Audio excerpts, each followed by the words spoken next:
आइए स्वागत करते हैं आज आपका एक नए टॉपिक के साथ में। एक नया दिन, एक नया टॉपिक, और हर दिन में एक नया चेंज, इसलिए हर टॉपिक में एक नया चेंज। तो पहले जो पॉलिटी का एक सेगमेंट था राष्ट्रपति, उसको मैंने एक छोटी सी वीडियो में कवर करने की कोशिश की थी।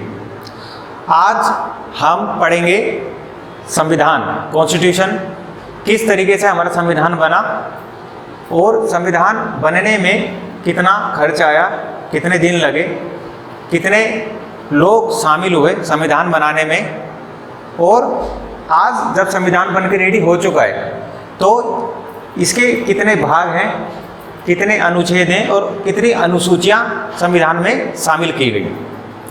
चलिए शुरू करते हैं।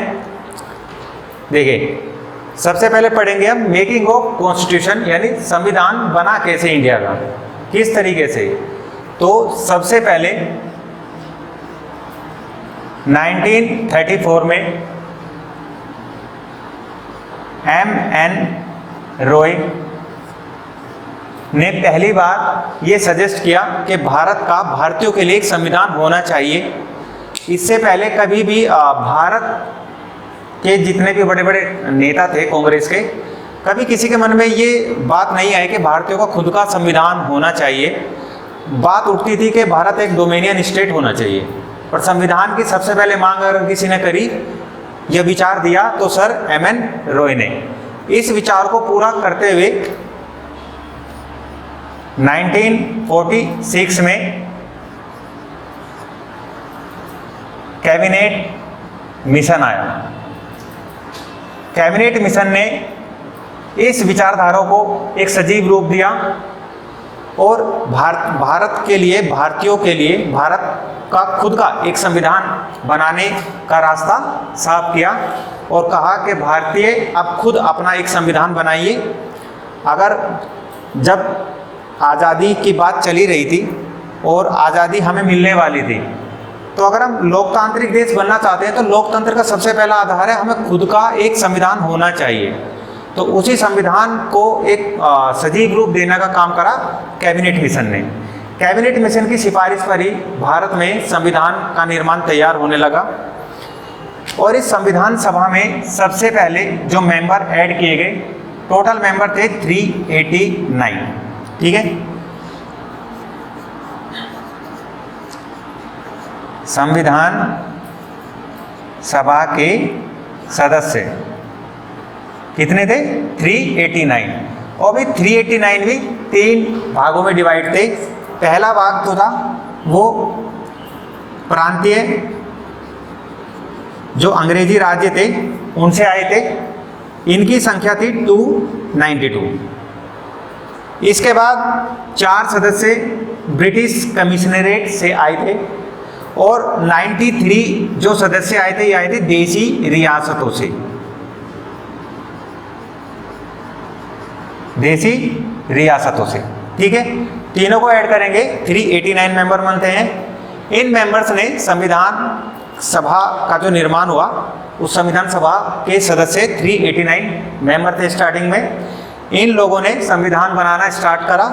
संविधान बनने में लगभग 2 साल 11 महीने और 18 दिन का समय लगता है। 2 साल 11 महीने और 18 दिन। संविधान जब बनके रेडी हुआ और संविधान लागू हुआ सबसे पहले 26 नवंबर 1949। देखिए, आप सब लोग जानते हैं 26 जनवरी 1950 को संविधान लागू हुआ है। तो आप सोच रहे होंगे 26 नवंबर 1949 क्यों करा? लेकिन संविधान का आधे से ज़्यादा भाग 26 नवंबर 1949 को ही लागू कर दिया गया था।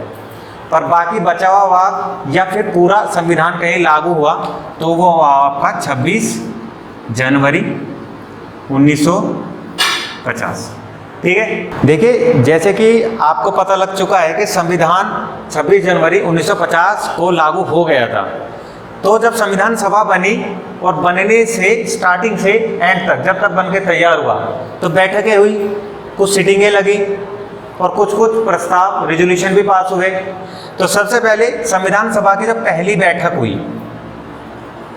पहली बैठक संविधान सभा की 9 दिसंबर 1946 को हुई। संविधान सभा की पहली बैठक 9 दिसंबर 1946 को। इसके बाद में जब भी कोई उद्देश्य लाया जाता है तो उसका एक प्रोस्पेक्टिव बनाया जाता है, उसको उद्देश्य प्रस्ताव कहते हैं। तो क्वेश्चन आता है सीधा, उद्देश्य प्रस्ताव कब पास हुआ?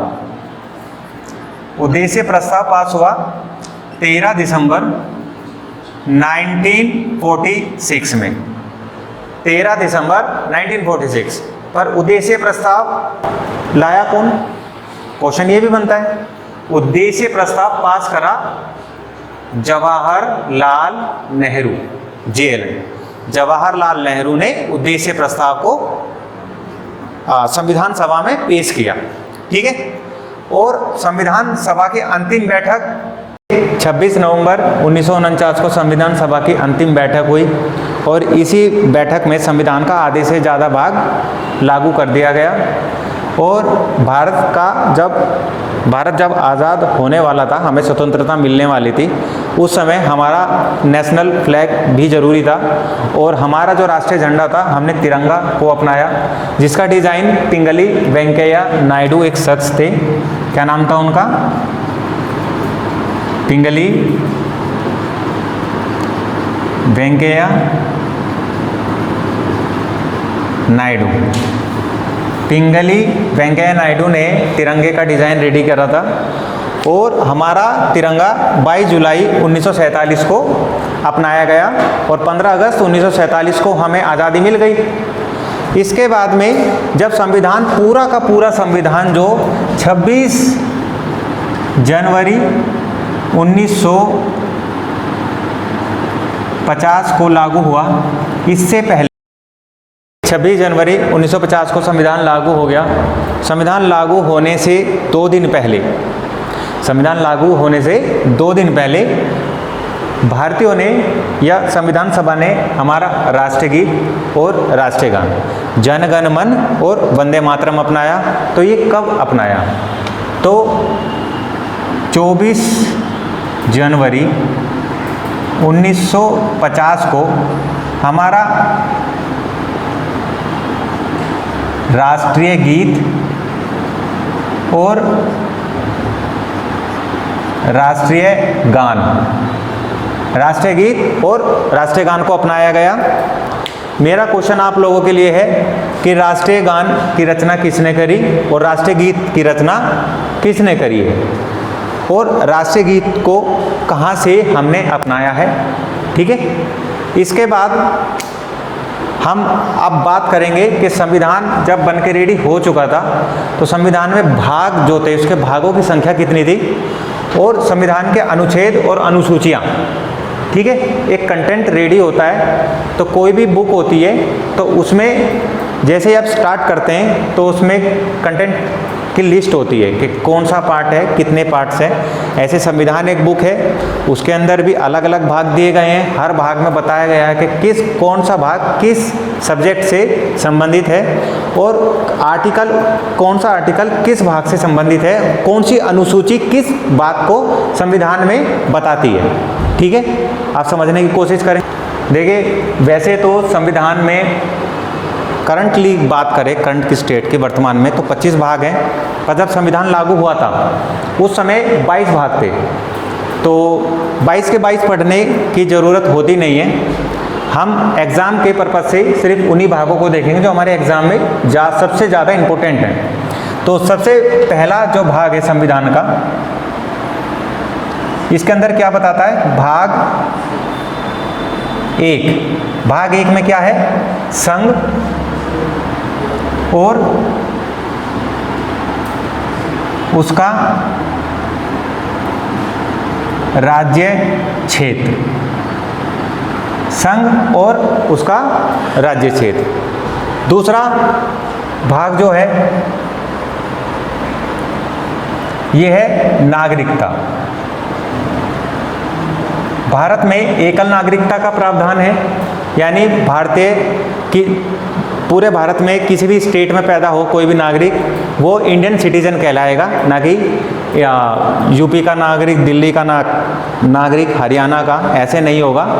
कोई भी सिटीजन होगा वो सिटीजन ऑफ इंडिया कहलाता है। भाग 3 की बात करें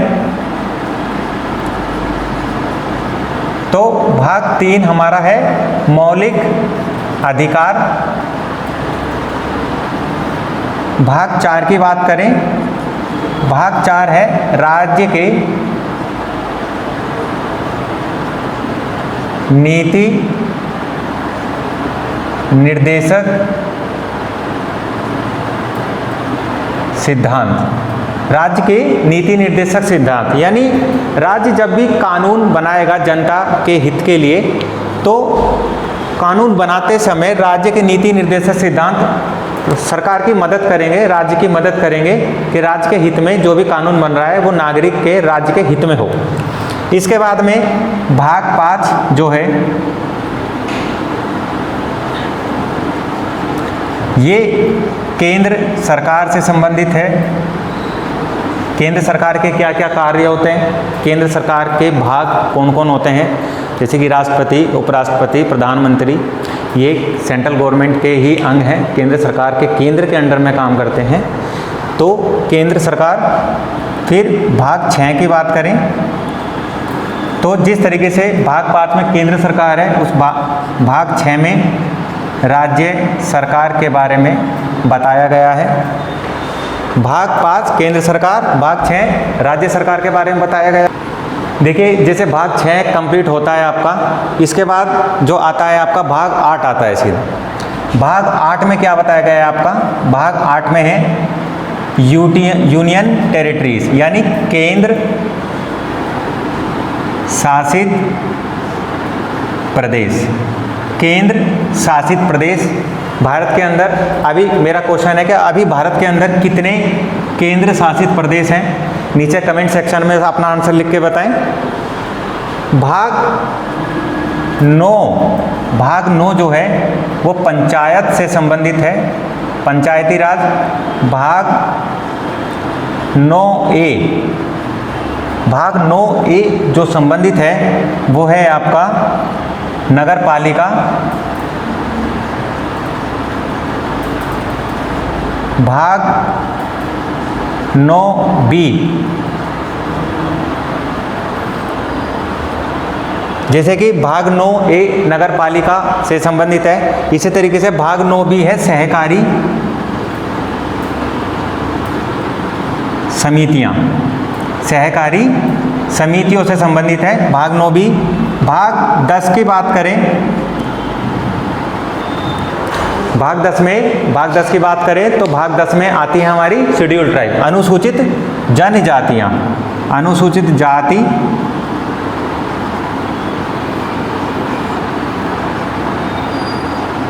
व जनजाति। ठीक है, अनुसूचित जाति, अनुसूचित जनजाति। भाग 11 की बात करें तो राज्य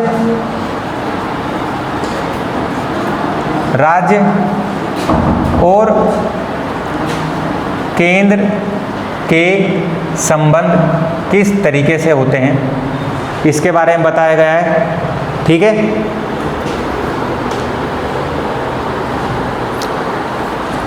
राज्य और केंद्र के संबंध किस तरीके से होते हैं, भाग 11 में है। भाग 12 की बात करें, भाग 12 है आपका वित्त से संबंधित, यानी वित्त आयोग या फाइनेंस कमीशन किस तरीके से बनेगा, कौन बनाता है, कितने साल के लिए बनता है, ये भाग 12 के अंदर बताया गया है। इसके बाद बात करें भाग 14 की, तो भाग 14 जो है हमारा वो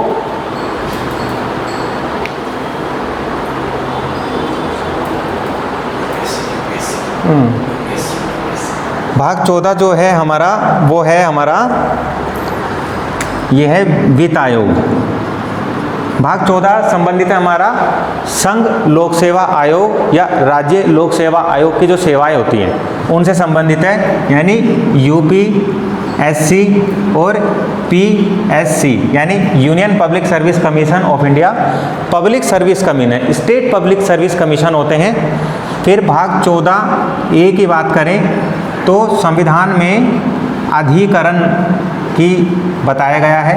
अधिकरण क्या होते हैं डिटेल में जब वीडियो बनाएंगे तब समझाएंगे आपको। भाग 15 बात करते हैं भाग 15 की। तो भाग 15 जो है आपका चुनाव से संबंधित है। चुनाव आयोग, भारत में चुनाव आयोग का कार्य क्या होता है, किस तरीके से इसके सदस्यों की नियुक्ति की जाती है, कितने समय के लिए की जाती है।